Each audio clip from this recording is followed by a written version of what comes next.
پچھلے چند دن سے جو لاہور میں مناظر دیکھنے کو مل رہے ہیں، زمان پاک میں جو ہو رہا ہے،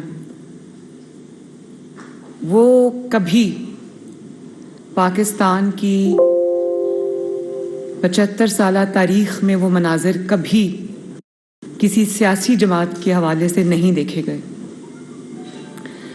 سیاسی جماعتوں کی جو کریڈٹ پہ کیا چیز ہوتی ہے، سیاسی جماعتیں کس حوالے سے پہچانی جاتی ہیں، پاکستان کی سیاسی جو تاریخ ہے، جمہوری تاریخ ہے، اس میں کیا ہے؟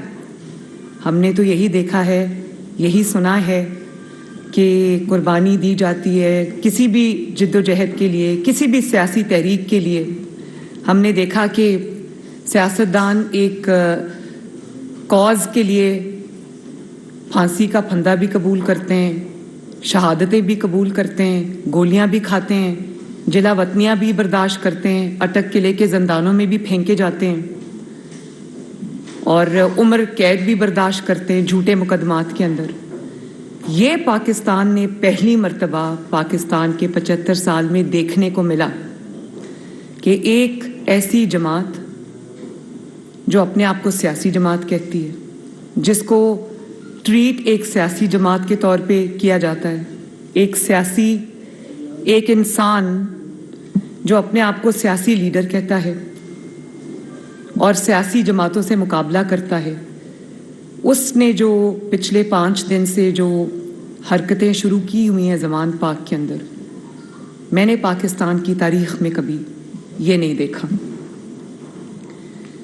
جس طرح سے اپنی جان بچانے کے لیے، اپنے آپ کو گرفتاری سے روکنے کے لیے، قانون کے آگے پیش ہونے سے روکنے کے لیے جس طرح سے انہوں نے ریاست پہ دھاوا بولا، جس طرح سے انہوں نے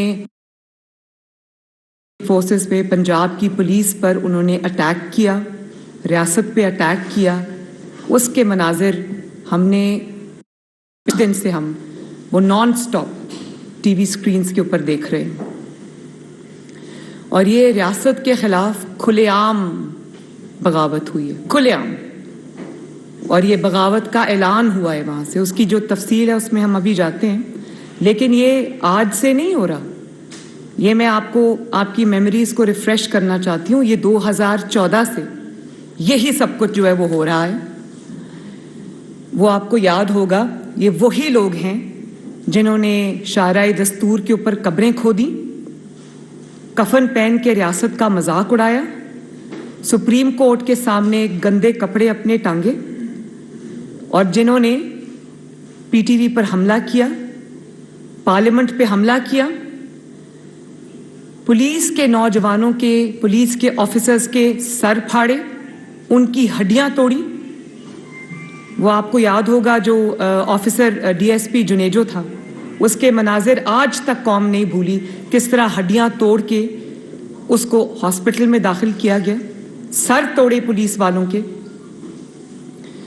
اور پھر یہ گھیراؤ، جلاؤ، سول نافرمانی کی کال، ہنڈی سے پیسہ بھیجو، پرائم منسٹر کو گردن سے گھسیٹ کے آفس سے باہر نکالیں گے۔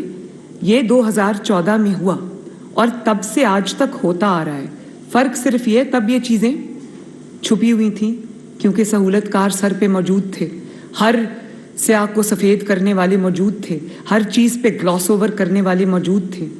ایسے شخص کو جب وہ یہ کر رہا تھا، جب وہ گھراؤ جلاؤ کر رہا تھا، جب وہ قوم کو یہ غنڈہ گردی کی ترکیبیں بتا رہا تھا، ایسے میں اس کو جسٹس ثاقب نثار صداقت اور امانت کے سرٹیفکیٹ دے رہا تھا، اور اس وقت پاناما بینچ جو ہے، یہ اس کے سامنے نواز شریف کے خلاف جب مقدمہ چل رہا تھا پاناما کا، اس وقت یہ بطور اشتہاری ملزم کے عدالت میں فرنٹ رو پہ ٹانگ رکھ کے بیٹھا تھا، اور جسٹس کھوسا جو پاناما بینچ کا سربراہ تھا، اس کو توفیق نہیں ہوئی کہ وہ اس کے سامنے روز آ کر اشتہاری ملزم پیش ہوتا تھا، اس کو کسی نے گرفتار نہیں کیا، بلکہ الٹا اس پاناما بینچ نے جس کی سربراہی جسٹس کھوسا کر رہے تھے، جسٹس کھوسا نے نواز شریف کو شرمناک القابات سے نوازا۔ یہ شرمناک حرکت تھی۔ اتنی ہمت تو آپ میں تھی نہیں کہ سامنے آپ کے اشتہاری ملزم بیٹھا ہوا ہے اس کو آپ پکڑ لیں. وہ آپ کے سامنے قانون کا اور آپ کا تماشا بنا رہا تھا. آپ میں ہمت نہیں تھی کیونکہ آپ اس کے ساتھ ملے ہوئے تھے. آپ ہی کے کہنے پر وہ درخواست عدالت میں لے کر آیا تھا پیناما میں نواز شریف کے خلاف. تو کیسے پکڑنا تھا؟ گٹھ جوڑ تھا, سہولت کاری تھی. اور اوپر سے آپ نے نواز شریف کو, شرم آپ کو نہیں آئی؟ دہشت گرد آپ کے سامنے بیٹھا تھا. اور جو نواز شریف کو آپ کیا القابات سے نواز رہے تھے؟ Sicilian mafia, don, godfather. آج میں جسٹس کھوسا سے پوچھنا چاہتی ہوں اور پیناما بینچ سے پوچھنا چاہتی ہوں, لاہور میں جو آپ مناظر آج دیکھ رہے ہیں زمان پاک میں, آج آپ کو پتہ چلا ہے کہ سسیلین مافیا کیا ہوتا ہے, ڈان کیا ہوتا ہے؟ پورے پاکستان کی پولیس ڈان کو پکڑنے کی کوشش کر رہی ہے, عدالتیں بلا رہی ہے, وہ شخص کسی کے ہاتھ نہیں آ رہا. اب پتہ چلا ہے ڈان کیا ہوتا ہے, اب پتہ چلا ہے گاڈ فادر کیا ہوتا ہے, اچھے سے پتہ چل گیا ہوگا. ذرا آئیں نا قوم کو اب بتائیں کہ آج آپ کو پتہ چلا ہے کہ ان ٹرمز کا یا ان القابات کا مطلب کیا ہے. مجھے یہ بتائیں, آج یہ 2014 سے جو ہو رہا ہے, یہ آج سامنے اس لیے آ رہا ہے کہ آج وہ سہولت کار زیادہ تر جا چکے ہیں. ابھی بھی میں بار بار کہتی ہوں کہ ان کی باقیات موجود ہے جو اس کو سہولت فراہم کر رہی ہے. ہم گہری نظر رکھے بیٹھے ہیں لیکن وہ باقیات ابھی بھی موجود ہیں. اس لیے جو اصل بیساکھیاں تھیں وہ چلی گئیں, اسی لیے آج یہ جو سامنے کھل کے آ رہے ہیں. ذرا دکھائیں گے پلیز یہ 2000, میں ذرا یاد دہانی کراتی چلوں, ذرا ویڈیو پلے کریں. میں سارا پاکستان بند کروں گا.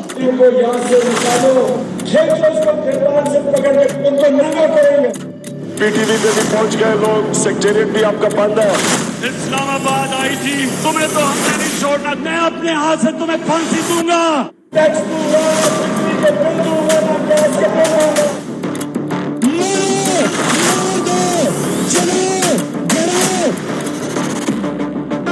سرکاری املاک پر بدترین حملے,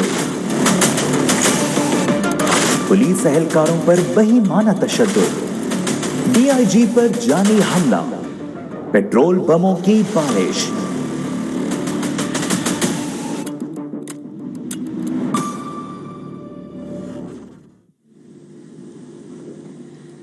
بات یہ کہ یہ والا جو آپ نے ابھی دیکھا ہے 2014 میں, یہ 2014 میں بھی ہو رہا تھا, لیکن اس وقت جو امپائر نے انگلی پکڑائی ہوئی تھی اور اس نے پکڑی ہوئی تھی, اس لیے سب کے باوجود اس کو صداقت اور امانت کے جھوٹے سرٹیفکیٹ دیے گئے. آج آپ دیکھیں کہ وہ بگڑا ہوا بچہ جو 2013-14 سے جو بگاڑتے آ رہے اس کو آج وہ بگڑا ہوا بچہ ریاست پہ پوری قوت اور شدت سے حملہ آور ہے. اور ایک بات میں آپ کو اور بتا دوں, ریاست اگر کسی کو پکڑنا چاہے یہ 5 منٹ سے زیادہ کا کام نہیں ہوتا. ریاست کس سے آپ جیت نہیں سکتے, ریاست کے پاس پوری طاقت موجود ہے. فرق صرف یہ ہے کہ ریاست نہیں چاہتی کہ کوئی خون خرابہ ہو, کوئی پولیس کا افسر یا جوان جان سے ہاتھ دھو بیٹھے, یا کوئی بھی سیکیورٹی فورس کا جو رکن ہے یا ممبر ہے وہ زخمی ہو, یا پھر کوئی سیاسی کارکن چاہے اس کا تعلق پی ٹی آئی سے کیوں نہ ہو, اس کو کوئی نقصان پہنچنے کا اندیشہ ہو. اگر یہ کنسیڈریشنز نہ ہوں, یہ کنسرنز نہ ہوں, تو عمران کو پکڑنا 5 منٹ سے زیادہ کا کام نہیں ہے. یہ میں آپ کو بتا دوں. اور میں یہ سوال کرنا چاہتی ہوں کہ رحیم یار خان میں کچے کے علاقہ کا تو آپ سب کو پتہ ہوگا, کچے کے علاقے میں جو ہو رہا ہے اور جو زمان پاک میں ہو رہا ہے اس میں کیا فرق ہے؟ کچے میں بھی جب پولیس ڈاکوؤں کو, ڈکیتوں کو, اغوا کاروں کو پکڑنے جاتی ہے تو وہ ہتھیاروں سے لیس ہو کر پولیس کے اوپر حملہ آور ہوتے ہیں, مقابلہ کرتے ہیں, پولیس کے اوپر پوری قوت سے وہ اٹیک کرتے ہیں, ان کو پیچھے دھکیلتے ہیں. زمان پاک میں کیا ہو رہا ہے؟ زمان پاک میں بھی یہی ہو رہا ہے جو کچے میں ہو رہا ہے. تو یہ کوئی مناظر آپ دیکھ لیں، ایک ہی مناظر ہے. وہاں پر بھی ایک شخص بنکر میں چھپا بیٹھا ہے، وہاں پر بھی ایک شخص حفاظتی تحویل میں چھپا بیٹھا ہے، اور وہاں سے اپنے ورکرز کے ذریعے، دہشت گردوں کے ذریعے، عدم تنظیموں کے اراکین کے ذریعے وہ پوری قوت سے ریاست کے سیکیورٹی فورسز کے اوپر حملہ آور ہے. کیا فرق ہے کچے کے ڈاکوؤں میں اور عمران خان میں؟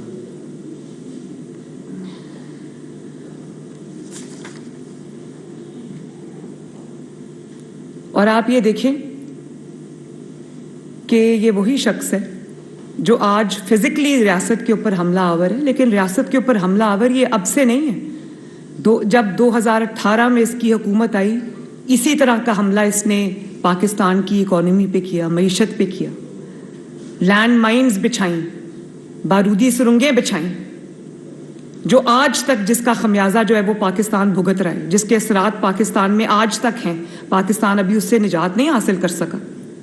وہی اس نے جب اس کو پتا چلا کہ یہ حکومت سے جا رہا ہے تو وہ سائفر والی سٹوری بنا کے یہ لے آیا، کہانی بنا کے وہ جھوٹ گھڑ کے لے آیا، اور ہر جلسے میں جلوس میں وہ سائفر والا کاغذ جو تھا وہ لہراتا تھا. اور پاکستان کے تعلقات دوسرے ممالک کے ساتھ مشکل میں ڈال کے، جیپرڈی میں ڈال کر، خراب کر کے، خود یہ ہاتھ جوڑ کے امریکہ سے معافی مانگ کر یہ تعلقات بہتری کے لیے آج کوشش کر رہا ہے. اس نے وہاں پر جو لوگ امپلوائے کیے ہوئے جن کو یہ پیسے دے رہا ہے ڈالرز کے اندر کہ امریکہ سے میرے تعلقات بہتر کراؤ، پاکستان کے تعلقات دوسرے ممالک سے خراب کر کے یہ پیسے دے کر اپنے معاملات جو ہے وہ ٹھیک کر رہا ہے. اور آپ آج دیکھیں زلمے خلیل زاد کا سٹیٹمنٹ آیا ہے اس کے حق میں. زلمے خلیل زاد صاحب کو میں پوچھنا چاہتی ہوں کہ اس کے دور میں جو بدترین تشدد، بدترین انتقام، بدترین وکٹمائزیشن تمام اپوزیشن پہ ہو رہا تھا، اس وقت زلمے خلیل زاد صاحب چپ کیوں بیٹھے تھے؟ اور آج ان کو یہ دیا ہے کہ وہ پاکستان کے اندرونی معاملات میں بولیں. وہ یہ بھی ذرا فرما دیں کہ پورے دنیا کے مہذب ممالک کے اندر جب کوئی شخص قانون کو ایویڈ کرتا ہے، عدالتوں کے احکامات کو پاؤں کے نیچے رونتا ہے، عدالت بلاتی ہے جاتا نہیں ہے، فورس استعمال کرتا ہے، تو اس کے بارے میں دنیا کیا کہتی؟ اس کے ساتھ یہ سلوک ہونا چاہیے جو عمران خان کے ساتھ ہو رہا ہے؟ اس کے بارے میں ان کا کیا کہنا ہے؟ میں یہ سوال کرتی ہوں. پاکستانیوں نے اس چیز کا بہت برا بنایا ہے. اس وقت وہ کیوں خاموش تھے جب عمران کے 4 سالہ دور میں بدترین تشدد صحافیوں کے ساتھ کیا گیا؟ ان کو سچ بولنے کی پیداش میں پیٹ میں گولیاں ماری گئیں، ہڈیاں توڑی گئیں مار مار کے، گھروں سے اٹھا کر براڈ ڈے لائٹ میں اغوا کیا گیا. اس وقت یہ کیوں چپ تھے؟ اور جب جو انٹرنیشنل تنظیمیں ہیں انہوں نے کہا کہ یہ، اور انہوں نے لکھا کہ یہ پریڈیٹرز ہیں، پریڈیٹر کا لفظ استعمال ہوا ان کے لیے، جو ان کے خلاف آواز اٹھاتا تھا، چاہے وہ اپوزیشن سے ہو، سیاستدانوں سے ہو، یا وہ میڈیا سے ہو، اس کو عبرت کا جو وہ سمبل بناتے تھے یہ لوگ. اس وقت یہ کیوں خاموش تھے؟ اور جس طرح سے جن لوگوں کی طرف سے آج اس کے لیے آواز اٹھائی جا رہی ہے، اس میں کوئی شک نہیں ہے، مجھے اب کوئی شک نہیں ہے فورن فنڈنگ کیس کے بعد کہ اس کو پاکستان میں انریسٹ لانے کے لیے، انتشار لانے کے لیے، اینارکی پھیلانے کے لیے، سول انریسٹ پھیلانے کے لیے اس کو لانچ کیا گیا پاکستان میں. ورنہ اس کے پلے اور ہے کیا سوائے دہشت گردی کے، غنڈہ گردی کے، پاکستان کی معیشت تباہ کرنے کے، پاکستان کے تعلقات سارے ممالک سے خراب کرنے کے، اس کے پلے اور ہے کیا؟ میں یہ سوال پوچھنا چاہتی ہوں.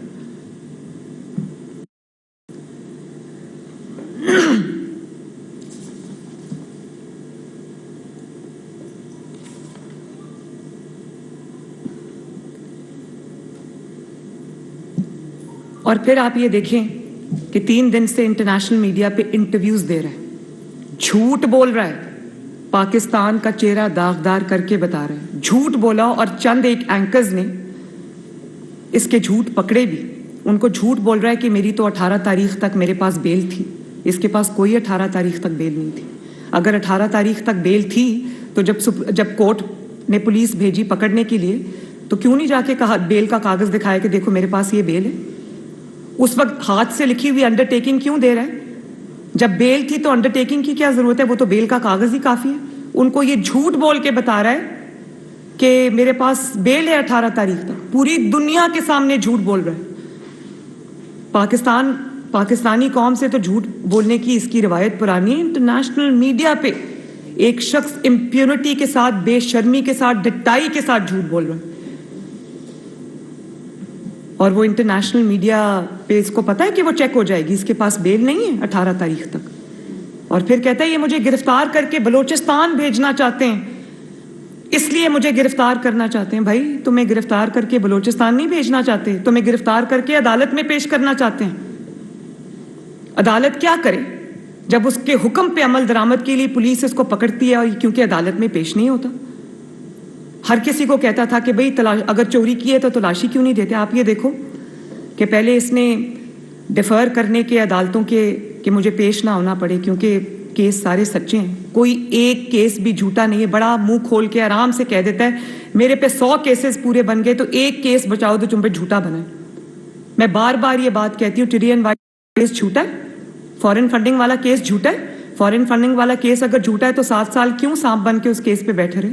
اس کو کھلنے نہیں دیا اور ڈیلیئنگ ٹیکٹکس یوز کیے. ٹیرین وائٹ والا کیس اگر جھوٹا ہے تو جاؤ عدالت میں کہہ دو وہ میری بیٹی نہیں. توشہ خانہ والا کیس اگر جھوٹا ہے تو جاؤ کہہ دو میں نے چوری نہیں کی. کس نے روکا ہے؟ میں تو اپنی مثال دوں گی. میرے پر جب جھوٹا الزام لگا تو میں تو 100 سے زیادہ پیشیوں میں شریک ہوئی، اور جھوٹا الزام لگا، جھوٹی سزا ملی، لیکن قانون کا تماشا نہیں بنایا. قانون کے آگے پیش ہوئے. فیصلہ پسند تھا، ناپسند تھا، منصفانہ تھا، غیر منصفانہ تھا، اس چیز سے قطع نظر پاکستان کے قانون کو پاؤں کی جوتی کے نیچے نہیں روتا. ایک ایگزامپل سیٹ کی کہ اگر سچے ہو تو ایک دن آئے گا جب آپ انشاءاللہ تعالیٰ بری ہو کے سامنے آؤ گے. تو یہ کس کو بے وقوف بنا رہا ہے؟ بلوچستان بھیجنا چاہتے ہیں. بھائی بلوچستان نہیں بھیجنا چاہتے، عدالت بھیجنا چاہتے ہیں. اور اگر تم خود عدالت جاؤ تو تمہیں کیوں کوئی گرفتار کرے؟ تم اتنا قانون سے بھاگ رہے ہو کہ تمہیں عدالت لے کے جانے پر تمہیں گرفتار کرنا پڑتا ہے. اور میں آج بھی یہ کہتی ہوں کہ ابھی اس کو گرفتار نہ کیا جائے، اس کے مقدمے چلائے جائیں، اس کے مقدموں میں اس کو پیش کیا جائے. یہ ایک انڈر ٹیکنگ لکھ کر دے تمام کیسز میں جو اس کے خلاف چل رہے ہیں کہ میں ہر پیشی پر جب عدالت بلائے گی میں پیش ہوں گا. تو میں کہوں گی اس کو ابھی گرفتار نہ کریں. جب اس کے مقدمات کا فیصلہ ہو جائے تو اس کو گرفتار کریں، کیونکہ وہ سامنے فیصلہ دیوار پہ لکھا ہوا ہے، اسی لیے پیش نہیں ہوتا. اور پیش ہونا نہ پیش ہونا ایک الگ بات ہے. اب وہ کس طرح سے حملہ آور ہے. میں تو یہ سوچتی ہوں کہ جو ضرب عزم میں ہم نے مناظر دیکھے تھے، جو رد الفساد میں ہم نے مناظر دیکھے تھے، جب دہشت گرد ہوتے ہیں، کوئی دہشت گردی کا پلاننگ کر رہے ہوتے ہیں، وہ کیا کرتے ہیں؟ وہ غار میں بیٹھ کر، غاروں میں چھپ کر وہ وہاں سے آرڈرز پاس کرتے ہیں. پولیٹیکل تحریکوں میں، جمہوری تحریکوں میں جب کسی مقصد کے لیے کوئی پاکستان کے سیاستدان یا کسی بھی ملک کے سیاستدان جب کوئی تحریک چلانا چاہتے ہیں، جب کوئی کیمپین چلانا چاہتے ہیں، جب کوئی جمہوری تحریک چلتی ہے، تو ہم نے تو یہی دیکھا ہے کہ جو سیاسی لیڈر ہوتا ہے یا جو جماعت کا سربراہ ہوتا ہے وہ فرنٹ سے لیڈ کرتا ہے، وہ سب سے آگے ہوتا ہے، لوگ اس کے پیچھے نکلتے ہیں. یہ ہم نے تو یہی دیکھا ہے. یہ ہم نے پہلی مرتبہ دیکھا ہے. یہ تو ہم نے سیاسی دہشت گرد جماعتوں کے ساتھ دیکھا ہے کہ وہ غاروں سے بیٹھ کے آرڈر دیتے ہیں. وہی ہو رہا ہے زمان پاک میں. زمان پاک کے بنکر سے بیٹھ کر بیانات دیے جا رہے ہیں. زمان پاک ضمانت پاک کی میرے منہ پہ اب آ جاتا ہے کیونکہ ہے تو وہ ضمانت پاک کی. زمان پاک کے بنکر سے بیٹھ کر لوگوں کو کہا جا رہا ہے پیٹرول بامز پھینکو. کہاں سے آیا وہ پیٹرول؟ کہاں سے آئے وہ پیٹرول بامز؟ کہاں سے آیا وہ جو ٹیکنالوجی ہے جس کے تھرو آپ نے جو پیٹرول بامز ہیں وہ بنائے؟ سیاسی جماعتوں کے ہاتھوں میں کبھی آپ نے پیٹرول بامز دیکھے؟ ڈنڈے بردار لوگوں کی فورس ہے.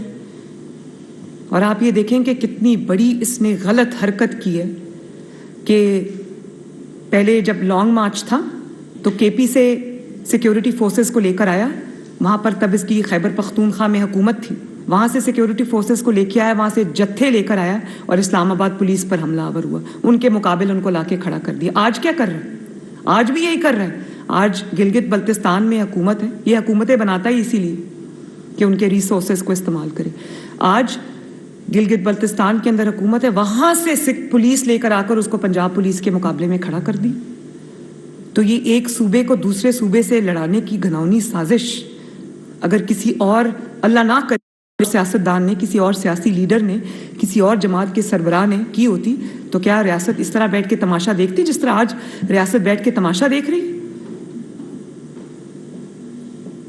یہ سوال بنتا ہے یا نہیں بنتا؟